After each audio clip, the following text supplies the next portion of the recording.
تمام دیکھنے اور سننے والوں کو پیار بھرا سلام۔ قیامت کے دن قبروں سے نکلنے والے لوگ کیڑے مکوڑوں کی طرح ہوں گے۔ قیامت کا دن کیسا ہولناک ہوگا۔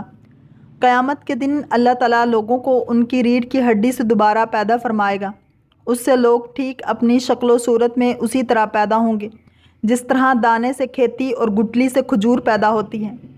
پھر وہ اپنی قبروں سے برہنہ پاؤں، برہنہ جسم اور مختون حالت میں اس طرح نکلیں گے گویا بکھری ہوئی ٹڈیاں ہوں یا بکھرے ہوئے پتنگے، اور وہ راہ حشر سے ناواقف نہ ہوں گے بلکہ بٹ تیترے سے بھی اپنی منزل کے بارے میں زیادہ آگاہ ہوں گے، اور قبروں سے نکل کر اس طرف دوڑیں گے جیسے شکاری شکار کے جال کی طرف دوڑتے ہیں۔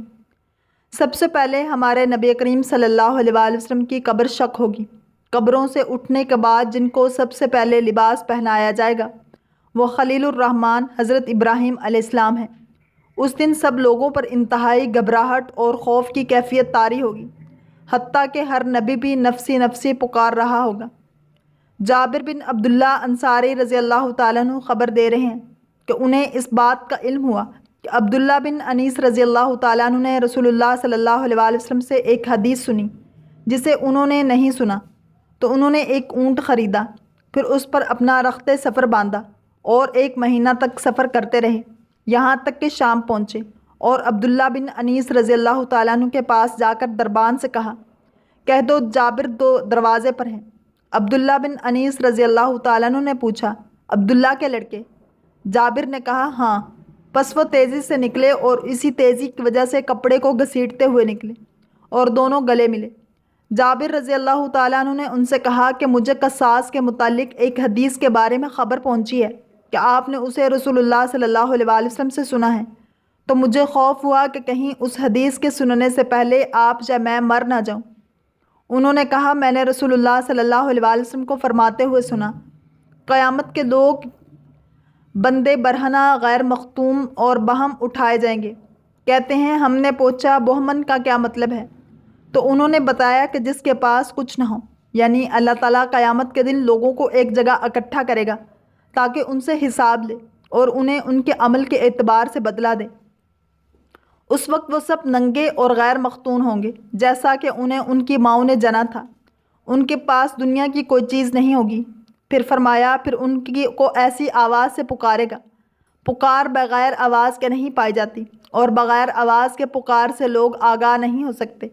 تو یہاں پر آواز کا ذکر ندا کی تاکید کے لیے ہے، اور یہ بات بالکل صریح اور واضح ہے کہ اللہ تعالیٰ ایسا کلام فرماتا ہے جسے سنا جاتا ہے اور اس کلام میں آواز ہوتی ہے، لیکن اس کی آواز مخلوق کی آواز کے مشابہ نہیں ہے۔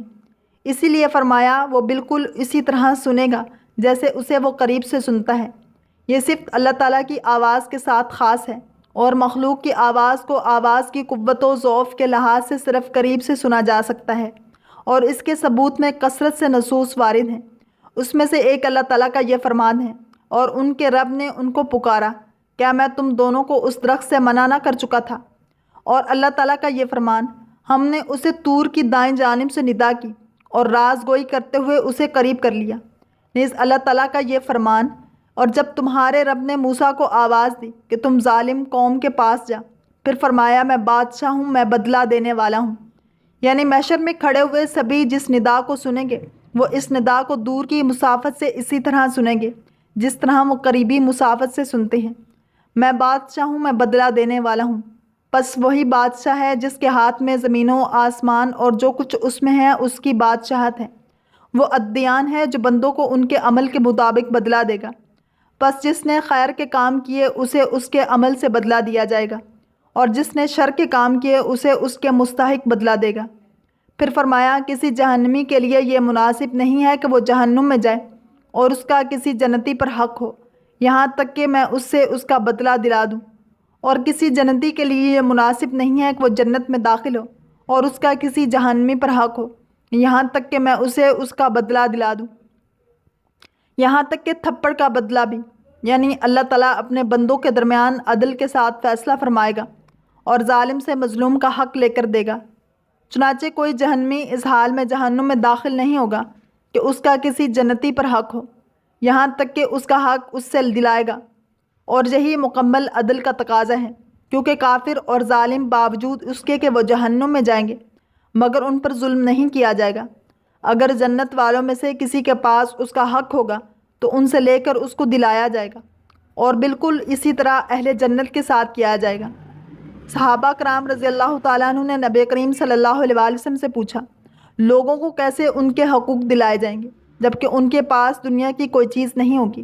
تو نبی کریم صلی اللہ علیہ وآلہ وسلم نے فرمایا، نیکی اور بدی کے ذریعے، یعنی حقوق کی ادائیگی اس طرح ہوگی کہ مظلوم ظالم کی نیکیاں لے لے گا، اور جب ظالم کی نیکیاں ختم ہو جائیں گی تو مظلوم کے گناہوں کو لے کر ظالم کے گناہوں پر دلا دیا جائے گا، پھر اسے جہنم میں ڈال دیا جائے گا، جیسے کہ حدیث میں وارد ہے۔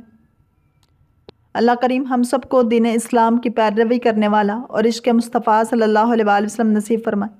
اگر آپ کو یہ ویڈیو پسند آئی ہے تو لائک، شیئر اور سبسکرائب کرنا مت بھولیے تاکہ ایسے ہی اسلامک انفارمیٹیو ویڈیوز آپ تک پہنچتی رہیں۔